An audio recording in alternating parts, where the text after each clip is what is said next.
మొదటి ప్రపంచ యుద్ధం సందర్భంగా అమెరికా జపాన్లోని హిరోషిమా నాగసాకి ప్రాంతాలపై వేసిన అణుబాంబు వల్ల ఏర్పడిన వినాశనం ప్రపంచ ప్రగతికి పెద్ద ఆటంకంగా మారిందని డాక్టర్ బిఆర్ అంబేద్కర్ కోనసీమ జిల్లా మలికిపురం మండలం విశ్వేశ్వరాయపురంకు చెందిన శ్రీ వివేకానంద విద్యాసంస్థల సెక్రటరీ కరెస్పాండెంట్ ప్రసాద్ అన్నారు. హిరోషిమా డే సందర్భంగా పాఠశాల విద్యార్థులతో యుద్ధం వద్దు, ప్రపంచ శాంతి ముద్దు నినాదాలతో ర్యాలీ నిర్వహించారు.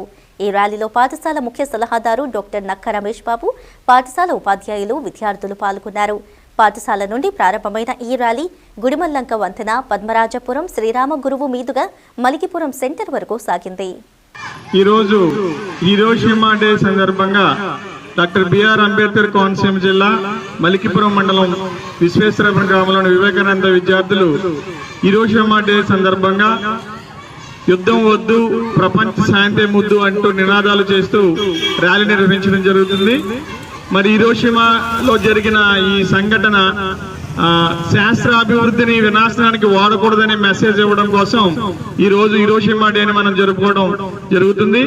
మరి ప్రపంచ దేశాలన్నింటినీ కూడా వణికించినటువంటి ఈ సంఘటన మరి ఎప్పుడూ కూడా పునరావృతం కాకుండా అణ్వాయుధాలు ఏ దేశం మీద ఎవరు ప్రయోగించకుండా యుద్ధాలు జరగకుండా ఉండాలని కాంక్షిస్తూ మరి విద్యార్థులు ఈ రోజు ర్యాలీగా ఈ కార్యక్రమం నిర్వహించడం జరుగుతుంది. ప్రపంచ యుద్ధంలో అమెరికా జపాన్ పై వేసినటువంటి అణుబాంబుల వలన ఆ దేశం సర్వనాశనం అయిపోయింది. అప్పటి కాలంలో అక్కడ జనమంతా కూడా కష్టపడి మరలా అభివృద్ధి చెందిన దేశం స్థాయికి తీసుకురావడం జరిగింది.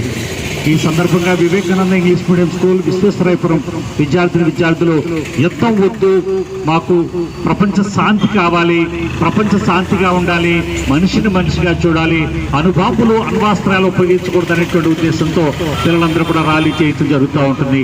ఈ కార్యక్రమంలో విద్యార్థులందరూ కూడా యుద్ధం వద్దు, మాకు ప్రపంచ శాంతి ముద్దు అంటూ నినాదాలు చేస్తా ఉన్నారు, ముందుకు వెళ్తా ఉన్నారు.